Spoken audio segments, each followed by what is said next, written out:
Hello viewers, আসসালামু আলাইকুম। আশা করি সকলে ভালো আছেন। আজকে চমৎকার একটা টিউটোরিয়াল নিয়ে এসেছি আপনাদের জন্য। সো আজকে যে বিষয়টি নিয়ে আলোচনা করব সেটি হলো রোপ ইফেক্ট কিভাবে তৈরি করতে হয়, অর্থাৎ দড়ির মতো যে একটা ইফেক্ট আছে এই ডিজাইনটা কিভাবে তৈরি করতে হয় সেটা আজকে আপনাদের সাথে শেয়ার করব। তো দেরি না করে চলুন শুরু করি। বরাবরের মতো আমি Adobe Illustrator চলে গেছি। সো Adobe Illustrator ওপেন করার পরে আমাদের সর্বপ্রথম যেটা করতে হবে, আমরা একটা রেক্টেঙ্গেল এটাকে নেওয়ার পরে আমাদের ফিল কালারটা আমরা নান করে রাখবো। ফিল কালারটা নান করে স্ট্রোকটাকে আমরা একটু বাড়িয়ে দিব 4, 5, 7, 8 অথবা আপনারা আপনাদের পছন্দ মতো আপনারা নিতে পারেন। সো আমি 8 রাখছি। ওকে, আমি ব্ল্যাক কালার করে দিলাম এটা।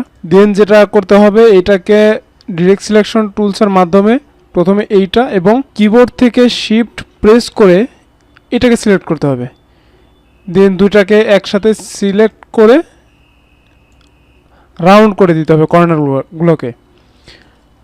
সো এখন আমরা যেটা করব, এটাকে শিফট ধরে, অবশ্যই কিবোর্ডে শিফট ধরে নেবেন, শিফট ধরে 45 অ্যাঙ্গেলে এটাকে রোটেট করে দিব। ওকে, এখন আমরা যেটা করব, এটাকে আমাদের কপি করতে হবে। এটাকে কপি করলাম, কপি করে এইটা এবং এইটা দুইটাকে একসাথে মিলিয়ে দিতে হবে। সো মিলিয়ে দেওয়ার জন্য আমাদের যেটা করতে হবে, কিবোর্ড থেকে Ctrl+Y প্রেস করলে জাস্ট পাথগুলো দেখা যাবে। সো এখন আমাদের এটা বসাতে একটু ইজি হবে। এখন এটাকে ধরে, আচ্ছা ভালোভাবে গ্যাপ আছে কিনা এটাকে দেখার জন্য আমরা সর্বোচ্চ জুম করব।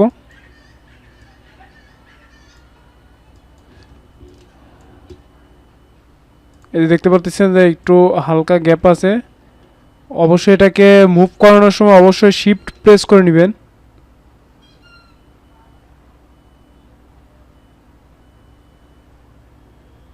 ওকে, সো এখন কিন্তু একদম 0 পয়েন্টে বসে গেছে। এখন আবার Ctrl+Y প্রেস করে আমরা অরিজিনাল মোডে চলে আসলাম। এবার আমাদের যেটা করতে হবে সেটা হলো, আমরা একটা শেপ নিব, আরও একটা রেক্টেঙ্গেল শেপ নিব। সো এটা আমরা ফিল কালার রেখে দিব, স্ট্রোককে নান করে ফিল কালার রেখে দিব। ওকে, এরপর আমাদের যেটা করতে হবে, এটাকে কপি করে শিফট এবং অল্টার প্রেস করে সমান সমান রেখে আমরা এটাকে কপি করব।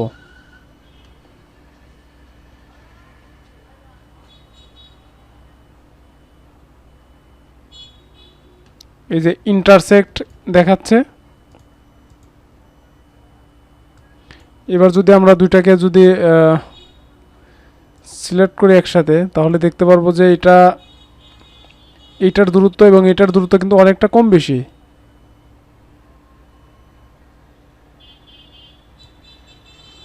এখন যদি আমরা দুটাকে সিলেক্ট করি,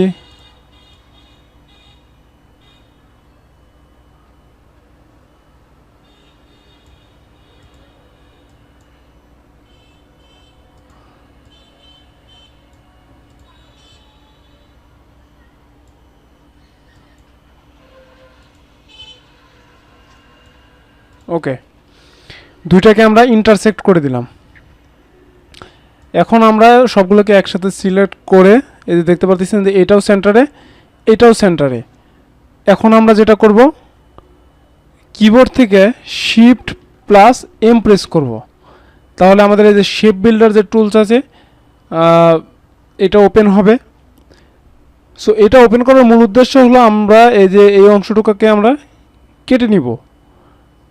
যে বাহিরের যে অংশটুকু আছে শুধু এইটুকু রেখে বাকি অংশটাকে আমরা কেটে ফেলব।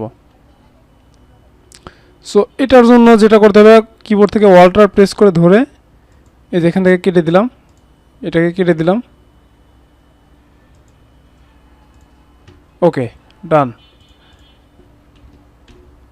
এখন আমি যেটা করব, এটাকে সিলেক্ট করে আমি যাব হচ্ছে ব্রাশ টুলসে, এবং এইখানে গিয়ে এই যে দেখতে পারতেছেন এইখান থেকে ক্লিক করে নিউ ব্রাশ এখানে ক্লিক করব এবং আমাদের এইখান থেকে রাখবো হচ্ছে আমরা প্যাটার্ন ব্রাশ এখানে ক্লিক করব দেন ওকে প্রেস করব। সো এখন যদি আমি এটাকে ওকে দিয়ে দিই,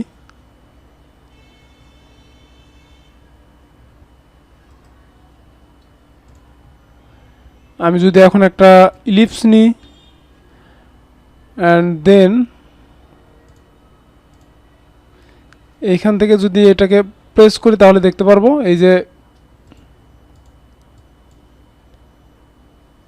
আমি একটু কমিয়ে দিই,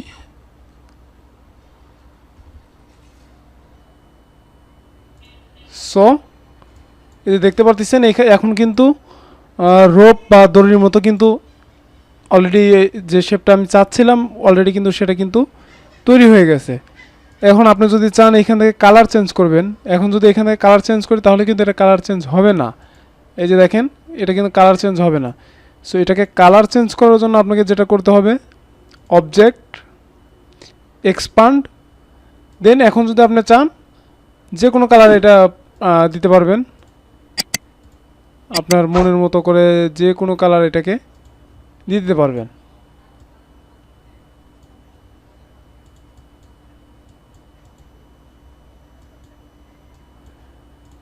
আপনি যদি চান যে আপনি এটার মাধ্যমে একটা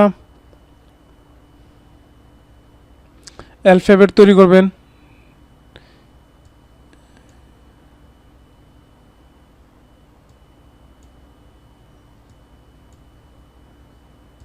দেন সবগুলোকে যদি সিলেক্ট করে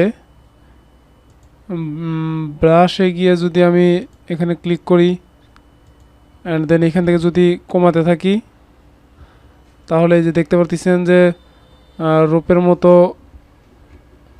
আমার হয়ে গেছে। আবার যদি চাই বি তৈরি করব,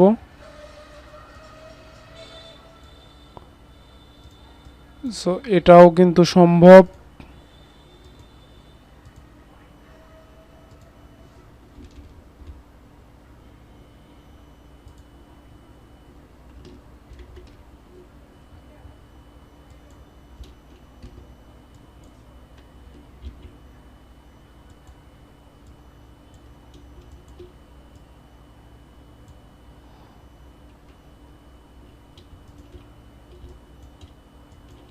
আচ্ছা, এটাকে রিমুভ করে দিচ্ছি। সো ভিউয়ার্স, এইভাবে আপনারা আপনাদের রোপ ইফেক্ট বা রোপ ব্রাশ যেটাই বলেন এইভাবে আপনারা তৈরি করতে পারেন। ভিডিওটি যদি ভালো লাগে তো অবশ্যই একটি এই ভিডিওতে লাইক দিবেন এবং চ্যানেলটি সাবস্ক্রাইব করে দিবেন এবং লেটেস্ট আপডেট পাওয়ার জন্য পাশে থাকা বেল আইকনটি প্রেস করে দিবেন। সো ভালো থাকুন, সুস্থ থাকুন। আজকের মতো এই পর্যন্তই। আল্লাহ হাফেজ।